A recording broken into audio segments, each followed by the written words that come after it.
Hi all, ಇದು ಭಾನುವಾರದ mini vlog. ಇವತ್ತು ಮೈಸೂರು ಹತ್ರ ಇರೋ ಒಂದು ಊರಲ್ಲಿ ಸ್ವಲ್ಪ ಕೆಲಸ ಇತ್ತು ಅಂತ ಹೇಳ್ಬಿಟ್ಟು ನಾನು ಮತ್ತು ನನ್ನ ಹಸ್ಬೆಂಡ್ ಬೇಗನೆ ಹೊರಟಿದ್ದೀವಿ. ಅಲ್ಲಿ ಎಲ್ಲ ಕೆಲಸ ಮುಗಿಸಿ ನಾವು ವಾಪಸ್ ಬರೋ ಅಷ್ಟರಲ್ಲಿ ಸುಮಾರು ಒಂದು 3 ಗಂಟೆ ಆಗಿತ್ತು. ಇನ್ನು ಬೆಳಗ್ಗೆ ನಾವು ತಿಂಡಿ ಕೂಡ ತಿಂದಿರಲಿಲ್ಲ, ಹಂಗೆ ಹೊರಟಿದ್ದೋ. ಹಾಗಾಗಿ ಮೈಸೂರಲ್ಲಿ ಹೆಂಗಿದ್ರು ಕೂಡ ಹನುಮಂತು ಹೋಟೆಲ್ ತುಂಬಾ ಫೇಮಸ್ ಅಲ್ವಾ.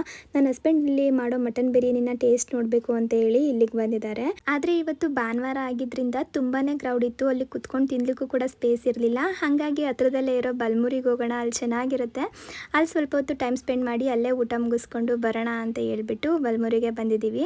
ಇಲ್ಲಂತೂ ತುಂಬಾ ಚೆನ್ನಾಗಿತ್ತು ವೆದರು. ನಾನಂತೂ ತುಂಬ ಚೆನ್ನಾಗಿ ನೀರಲ್ಲೆಲ್ಲ ಆಟ ಆಡಿದ್ದೀನಿ ಇವತ್ತು. ಇನ್ನು ನಾವು ಇಲ್ಲಿಗೆ ಬರೋ ಅಷ್ಟರಲ್ಲಿ ಸುಮಾರು 4:15 ಆಗೋಗ್ಬಿಟ್ಟಿತ್ತು. ಹಾಗಾಗಿ ಜಾಸ್ತಿ ಹೊತ್ತು ಕೂಡ ಇಲ್ಲಿ ನಾವು ಇರಲಿಕ್ಕಾಗಲಿಲ್ಲ.